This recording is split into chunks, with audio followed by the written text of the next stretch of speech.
छत्रपती संभाजीनगर जिल्ह्यात पदमपुरा या ठिकाणी 85व्या विकसित भारत संकल्प यात्रेचं मोठ्या उत्साहात स्वागत झालं। केंद्रीय अर्थ राज्यमंत्री डॉक्टर भागवत कराड यांनी या कार्यक्रमात सहभाग घेतला।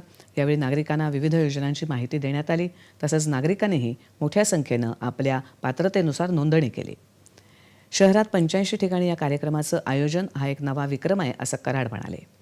यावेळी उपस्थितांना कराड यांनी विकसित भारताची शपथ दिली।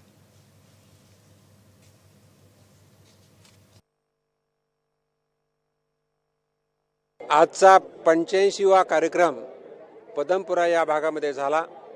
एकंदरीत विचार करता या शहरामध्ये अत्यंत चांगला रिस्पॉन्स मिळतोय। प्रत्येक ठिकाणी 400 ते 500 लोक जमतायत आणि त्याचबरोबर लोकांच्या अडचणी समजून जिथं प्रधानमंत्री आवास योजना असेल त्यांना घरासाठी नोंद होते, जिथं राशन कार्ड नाही त्यांना राशन कार्डसाठी नोंद होते। आयुष्मान भारत अंतर्गत लोकांचे आयुष्मान भारतचे कार्ड काढून दिले जातात। अत्यंत चांगला रिस्पॉन्स आहे। मी स्वयंपाकाची कामं करते। मला आजपर्यंत कोणचंही कार्ड नव्हतं।